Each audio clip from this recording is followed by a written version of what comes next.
and Lee did a masterful job of saying, let me tell you why this is so important for our city. 85% of our tax base, our revenues, come from north of the Trinity River. Until we fix that imbalance, we're clearly going to be challenged in this city in terms of future growth and future opportunity. So we are just as focused on things that are occurring in other parts of our city.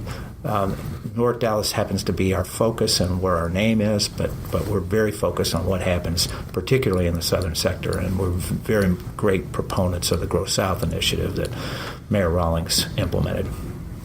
Long answer to your question, Shawn. Sorry about that. That's all right. Yeah, that was great. And that story demonstrates your involvement on a local level. I know you're very, keenly focused and plugged in on the legislative session that's underway currently. Tell us, how do you decide what advocacy issues, what movements are you going to involve yourself in and involve the chamber in? Great question, Ryan. And historically, a chamber like the North Dallas Chamber would spend their time, develop their own set of legislative priorities, and then actually advocate for those in Austin. This year, we actually decided to do something a little different.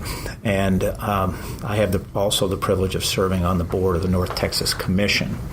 And through the North Texas Commission, we have formed a coalition of 9 chambers, all of whom have government relations functions, 9 chambers from the entire North Texas region. And we've partnered together and developed a common set of legislative priorities. And so we now have those priorities, and we utilize them when we're meeting with our legislators, our delegation from North Texas, and when we actually physically go to Austin and advocate for certain positions and meet with our legislators. So, for example, Tuesday of this week, DRC being Dallas Regional Chamber, just had their DRC Day in Austin. We've been involved in that. Then the North Texas Commission Day is coming up at the end of March. We'll be going down collaboratively and advocating, because let me tell you why we've done this. One, it's obviously more efficient, but much more importantly, it allows us to amplify our voice. If you think about Houston, they have the Greater Houston Partnership, and their voice is much louder than ours here in Dallas, simply because we are much more disparate, and we are now trying to amplify our voice through collaborative efforts and building coalitions. This is Deconstructing Dallas. Shawn Williams, Ryan Trimble. We are with Ken Malcolmson, the president and CEO of the North Dallas Chamber. When we come back after the break, Ken, I'd like to talk a little bit more about some of those legislative priorities as well as some of your programming. So we're going to take a really quick break and come back. This is Deconstructing Dallas. We'll be right back.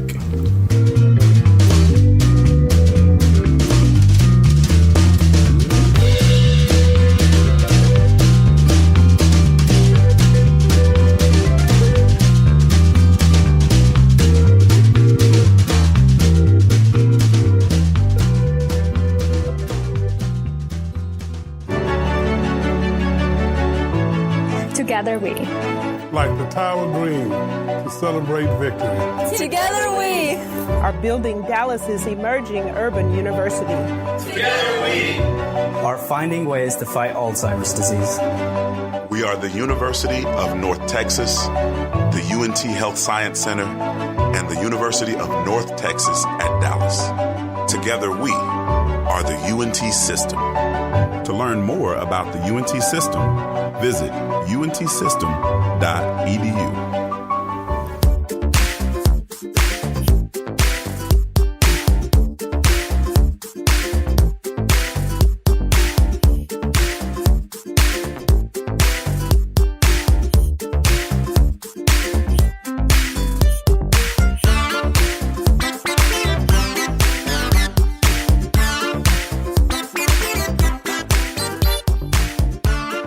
Deconstructing Dallas, Shawn Williams, Ryan Trimble here with Ken Malcolmson, our good friend Ken Malcolmson from the North Dallas Chamber of Commerce, president and CEO.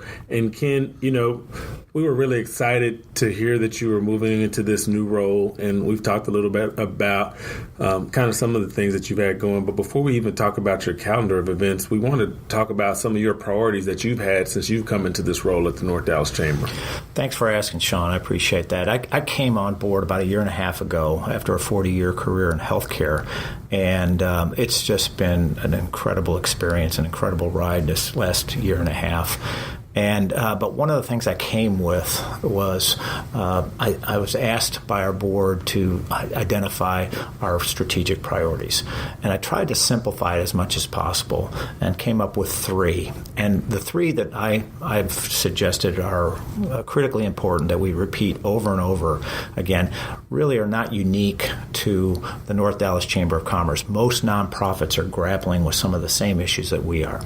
So the first one is, how do we ensure relevance and differentiation in an increasingly crowded marketplace? If you think of our service portfolio, it's simply 3 things. One is it's public advocacy, secondly it's programming, and third it's networking opportunities. Well, lots of people do, particularly the bottom 2 of those.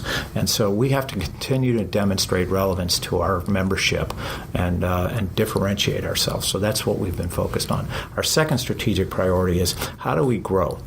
But how do we grow with an emphasis on diversity? And when most people think of diversity, they immediately run towards ethnic diversity. And that's critically important for us. But equally important is generational diversity. We have to find ways to attract the millennial generation into our membership, because that's our future. And it's obviously the largest generational cohort in the history of our country. And then last, the third priority is, how do we really tackle some of the big issues that are facing our community? But how do we do that collaboratively by building coalitions with other like-minded organizations? And that's a little bit about what we talked about earlier, is ensuring that we're connected with other organizations that have similar missions, and then trying to amplify our voice and become more efficient in how we deliver that. Ken, you talked about some of your ways to keep people involved in some of your scheduling. You were kind enough to bring us a hard copy printout of your event schedule. It looks like a great lineup you've got here. You've got Civics for Business, Judge Bennett, Judge Hoffman. I see Congressman Allred, our new congressman, is going to be coming in March. So tell us about some of your events. Tell us about some of the most exciting ones, and your annual meeting coming up later this year. Sure. Well, and what you have in front of you is just a sampling. That's just a sampling of the kinds of things that we cherry-picked just for us. Yes, there you go. It's curated. Curated. Thank you for curating your content. And, but what we like to say, we're fond of saying that we do 150 events a year. We do 150 events, and of those 135 of them we do right in our new building near the intersection of Preston and Royal. But the other 15 are major conferences that we have to take to member hotels because we simply can't accommodate them size-wise. So, but some of the kinds of things that we've been focused on, you've already mentioned. We've established a new program called Civics for Business. Jeff Kittner has been instrumental in developing that. We just recently had a judges panel, but yesterday we had a forum in our building, another Civics for Business forum, where it was talking about public school financing, the number one priority in Austin right now. And we had 2 DISD trustees and 2 Richardson ISD trustees, as well as a representative from the Commit Partnership, providing a forum to a sold-out crowd in our building on Wednesday of this week. So those are the kinds of things, but then you add in the likes of a leadership briefing series each month, and our next leadership briefing is on March 19th, and it's going to feature our newly elected U.S. Congressman Colin Allred, and Colin's become a good friend of the Chamber, and we're really pleased to have the opportunity to continue to interact with him. We also have routinely interface with all of our legislators. Nathan Johnson just was in our building last week, and we had 35 people just on the spur of the moment come in and sit down with Nathan. Those are the kinds of things we bring to our membership. But the other big things that are coming up, April 3rd, we will be hosting a mayoral candidate forum. And obviously we couldn't hold that in our building. We're partnering, by the way, again, back to collaborating. We're partnering with the Oak Cliff Chamber, with the League of Women Voters, with the GLBT Chamber, and the Dallas 40 on putting this mayoral candidate forum on. We're actually doing it at Texas Scottish Rite. They can only accommodate 250 people there 6 weeks out. This week, we've already sold it out. We cannot get another person into this. That's the kind of interest. And we have all 8 candidates committed. We've spent at least an hour and a half with each one of the candidates just trying to get to know them better. And we are so fortunate that we have 8 credible, highly qualified candidates that are running for this mayoral position. I think that's a real credit to our current mayor, Mayor Rawlings. Last but not least, I'm sorry to go on and on here, but last but not least, save the date. April 18th is our annual meeting. And we're very fortunate to have Lee Cullum coming in to interview Gary Kelly, Chairman and CEO of Southwest Airlines. We usually attract about 600 people to that event, and that will be at the Anatole this year. Outstanding. Well, Ken, you mentioned some of your experience. You've spent many years in healthcare. You've had some great service on the Dallas Regional Chamber Board. You talked about your work with North Texas Commission. So I'd really like for you to pull back a little bit and just talk about the opportunities for Dallas, where you see kind of us headed as a city. And we've even talked about, how we need to make sure to amplify our voice here. But what do you see, Ken, as the opportunities for Dallas? Well, I think it's pretty apparent that from an economic perspective, we're on fire right now. There's just so much opportunity. And from a growth perspective, now it may not be specific to the city of Dallas, but nevertheless, we have this great opportunities to capitalize on this economic growth that many parts of our country don't have that luxury like we do right now. So this is a tremendous time to be in Dallas, Fort Worth, and the whole North Texas area. Now, at the same time, we've got challenges, and we all know those. We have significant challenges. When you think about housing affordability, particularly near the core, when you talk about the income inequality that we're dealing with, diversity, inclusion, and equity, these are all major issues that we need to come to grips with as a city and really grapple with those, come together, and try to find solutions that are going to bring everybody up. And I think that's going to be our biggest challenge as we look ahead. But on the other hand, I like where we're starting from. Now it's just a matter of trying to get our priorities straight and really get after some of these bigger challenges.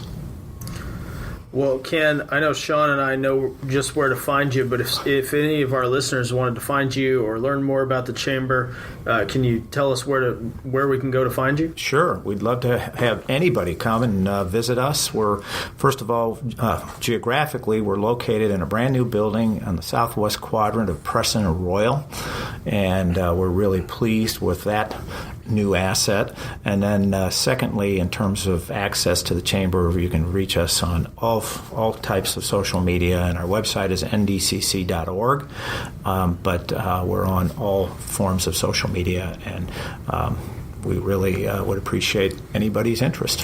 One of the first places I gained a relationship with the North Dallas Chamber was on the Twitter feed NDCC, because North Dallas Chamber participated in Sock Tuesday.